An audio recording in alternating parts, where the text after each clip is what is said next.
Hello!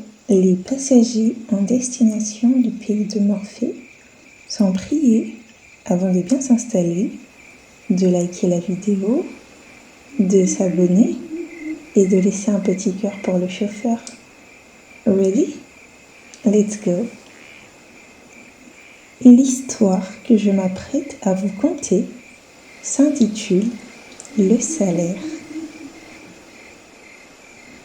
Diacygue le caïman, raclant le sable de son ventre flasque, s'en retournait vers le marigot après avoir dormi la journée durant au chaud soleil, lorsqu'il entendit les femmes qui revenaient de puiser de l'eau, de récurer les calebasses, de laver le linge.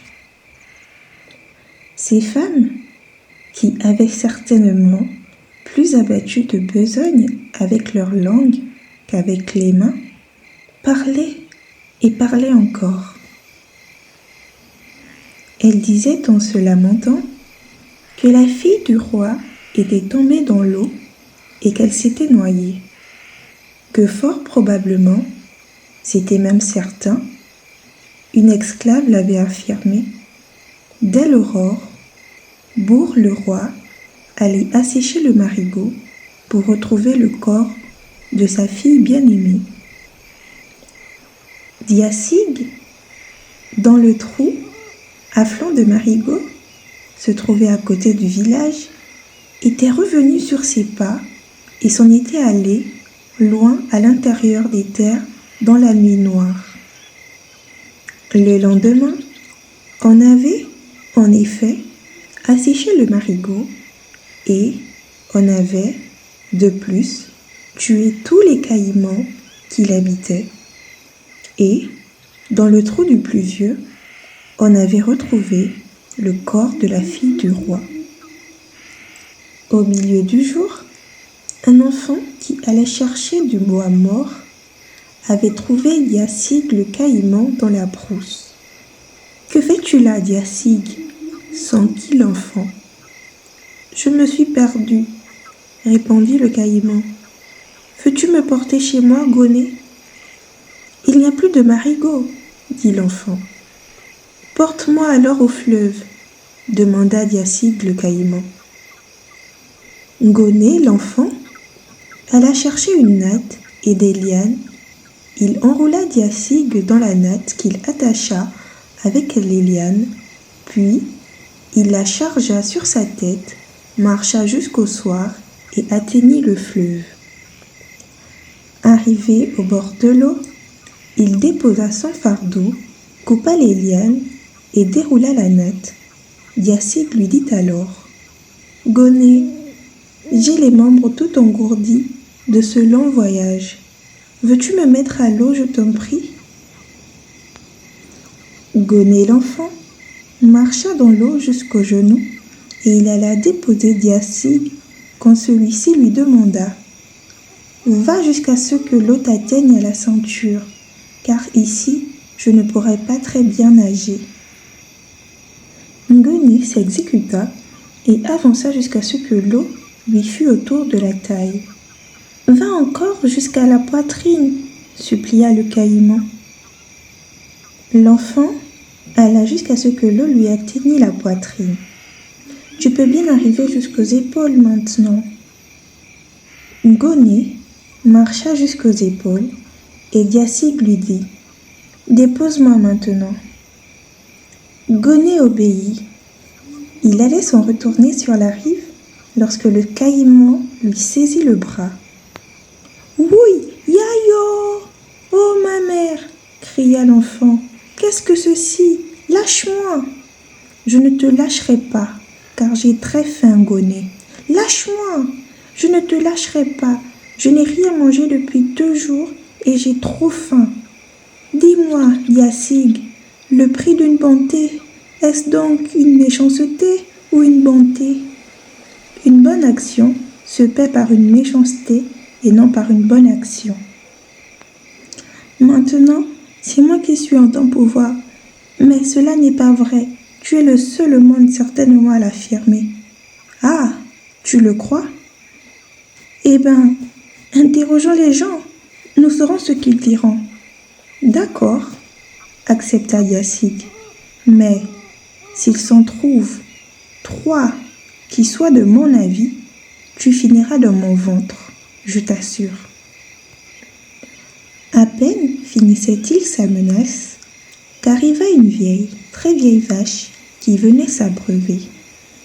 Lorsqu'elle eut fini de boire, le caïman l'appela et lui demanda « Nag, toi qui es si âgé et qui possèdes la sagesse, peux-tu nous dire si le paiement d'une bonne action est une bonté ou une méchanceté ?» Le prix d'une bonne action, déclara Nag la vache, c'est une méchanceté. Et croyez-moi, je parle en connaissance de cause. Au temps où j'étais forte et vigoureuse, quand je rentrais du pâturage, on me donnait du sang et un bloc de sel. On me donnait du mil, on me lavait, on me frottait. Et si Poulot, le petit berger, levait par hasard le bâton sur moi, il était sûr de recevoir à son tour des coups de son maître. Je fournissais en ce temps-là beaucoup de lait et toutes les vaches et tous les taureaux de mon maître sont issus de mon sang. Maintenant j'ai vieilli, je ne donne plus ni lait ni veau, alors on ne prend plus soin de moi, on ne me conduit plus au pâturage. À l'aube, un grand coup de bâton me fait sortir du parc et je vais toute seule chercher ma pitance. Voilà pourquoi je dis qu'une bonne action se paie par une mauvaise action. Ngoné, as-tu entendu cela ? Demanda Yassig le caïman. Oui, dit l'enfant, j'ai bien entendu. Déhanchant sa fesse maigre et tranchante comme une lame de sabre, Nag la vache s'en alla, balançant sa vieille queue rangée au tic vers l'herbe pauvre de la brousse.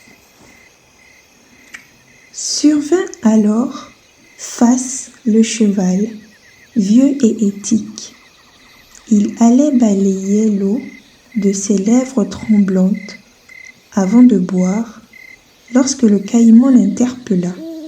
« Phas, toi qui es si vieux et si sage, peux-tu nous dire, à cet enfant et à moi, si une bonne action se paie par une bonté ou par une méchanceté ?» « Certes, je le puis, affirma le cheval. Une bonté se paie toujours par une mauvaise action, et j'en sais quelque chose. Écoutez-moi tous les deux. Du temps où j'étais jeune, fougueux et plein de vigueur, j'avais pour moi seul 3 palefreniers. J'avais, matin et soir, mon auge rempli de mil et du barbotage avec du miel souvent à toutes les heures de la journée. L'on me menait au bain tous les matins et l'on me frottait. J'avais une bride et une selle fabriquées ornées par un cordonnier et un bijoutier mort. J'allais sur les champs de bataille et les 500 captifs de mon maître appris à la guerre furent rapportés sur ma croupe. 9 ans, j'ai porté mon maître et son butin. Maintenant que je suis devenu vieux, tout ce que l'on fait pour moi, c'est me mettre une entrave dès l'aube et d'un coup de bâton, on m'envoie dans la brousse chercher ma pitance. Ayant dit, Phas le cheval balaya l'écume de l'eau, but longuement, puis s'en alla, gêné par son entrave, de son pas boitant et heurté. « Ngoné, demanda le caïman, as-tu entendu ? Maintenant, j'ai trop faim, je vais te manger. » Non, fit l'enfant, oncle Yassig, tu avais dit toi-même que tu interrogerais 3 personnes. Si celle qui viendra dit la même chose que ces 2-là, tu pourras me manger mais pas avant.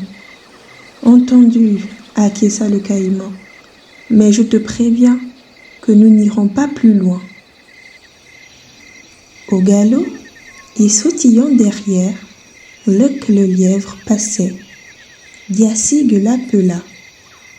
Oncle Luck, toi qui es plus vieux, peux-tu nous dire qui de nous deux dit la vérité?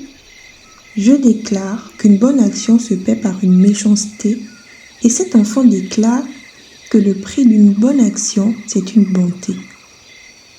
Luck se frotta le menton, se gratta l'oreille, puis interrogea à son tour.